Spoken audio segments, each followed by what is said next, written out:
Naaalala niyo yung cellphone na nakuha ko sa basurahan 2 months ago? Ito na siya ngayon, Asus Zenfone 2. So, nabuksan ko siya 2 months ago, nag-charge siya and may password siya. So ngayon, after 2 months, bubuksan ko ulit. So, try natin siya i-charge. Medyo na-drain ulit yung battery niya and hindi siya nagbubukas. So, meron ako ditong micro USB charger. Charge natin siya ngayon. So, check natin kung mag-charge. So, may lumabas na battery logo sa gitna and meron siyang ilaw na orange. Ibig sabihin, nag-charge na siya ngayon. So, habang nag-charge yung cellphone, ikwento ko lang din sa inyo kung paano ako nakakuha ng mga ganitong basura dun sa company na pinapasukan ko. So, yung company kasi na pinapasukan ko bilang mekaniko ay second-hand car dealer and brand new car dealer. So, meron silang mga binibili na second-hand car and minsan or madalas, meron pa mga gamit sa loob na hindi na kailangan din ng customer or nung hapon. So, yung mga Japanese kasi, kapag nakabili na sila ng bago, dinidispose na talaga nila yung luma nila. For example, ito, Asus cellphone na 2015 model pa.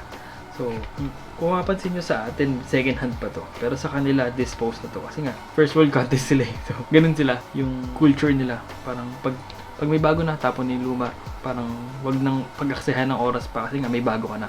So, ganun sila kasi mayayaman nga sila. So, yun yung kwento kung paano ako nakakakuha ng mga gamit sa basura na mapapakinabangan pa. Tulad ng mags, itong cellphone, and marami pa akong mga galing sa basura na nakukuha and na hindi ko pa na-share. So, soon, sa next video, i-share ko sa inyo.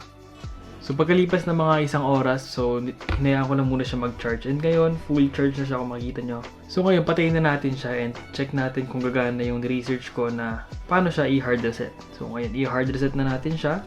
So, tanggalin muna natin siya sa charge.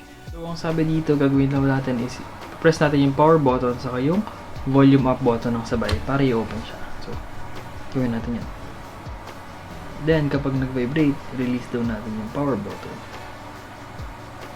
Hanggang sa dumating siya dun sa parang setup mode niya. Ayun, lumabas na yung setup mode or normal boot. Lagay normal boot.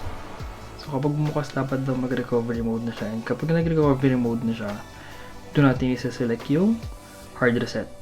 Error siya. So, nagkaroon tayo ng problema, nag-error siya kapag gusto kong magpunta sa recovery mode. Pero ang sabi, Go ahead and hold the power button and just tap the volume up button to actually just bypass this whole nonsense.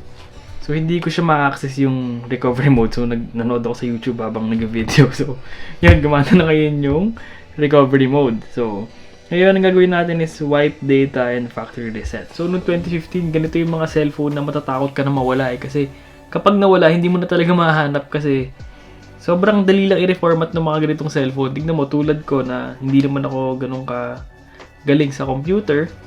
Pero kaya ko sa research lang, kaya ko siya i-reformat. So, ayan, nag-reformat na siya. So, na-complete na yung formatting niya. So, ito na yung bago nating kuha sa basura na cellphone. So, bagong reformat na siya ngayon. Wala na siyang password. So, pwede na natin siyang gamitin. Palitan lang natin yung language niya. Naka-Japanese pa siya ngayon. So, gawin natin siyang English. Nakakatuwa para ako may bagong cellphone na binili. Pero ito, galing lang ito sa basura. So, baka di kayo maniwala. Ito po yung phone ko. 3 yung camera. Yung camera button sa gilid. So, baka mamaya sabihin nyo, hindi ko talaga pulot. Binili ko lang. So, nanghihingi siya ng Google account. Pero hindi muna natin siya lalagyan kasi meron akong gustong gawin ngayong gabi. Skip muna natin siya sa ngayon. So, ang ganda na itong Zenfone na to kasi meron siyang ganitong case. Feeling ko kasama siya kapag binili mo. So, pag sinara mo siya, lalabas dito. Ito yung mga kasagsagan ng mga bagong feature. Matutuwa ka sa mga ganitong feature noon. Pero ngayon, parang normal na lang. So, 2015, parang, isang dekada ago tong camera na to. Or cellphone na to.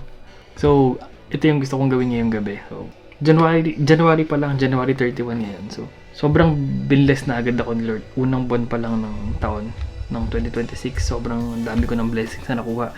Feeling ko hindi ko na-deserve to. Hindi ko na-deserve tong cellphone na to. Kahit nagaling sa basura to, hindi ko na-deserve. Yung gagawin natin, meron kasi akong kasama dito sa bahay, si Bato Sang. So, ibibigay na lang natin to kay Bato Sang. Feeling ko mas deserve niya to sa hard work niya dito sa trabaho. And halos siya kasi yung lagi kong kasama. Lagi niya tinutulungan and lagi kaming magka-vibes kami. Ganun. So, ngayon pupunta tayo sa kwarto niya. Kakatukin natin siya. So, bibigyan natin ng cellphone. So, tara. So, ito yung kwarto ko. Yung Bato Sang. Kakatukin natin siya. Para lang. Bibigyan na lang. Bibigyan At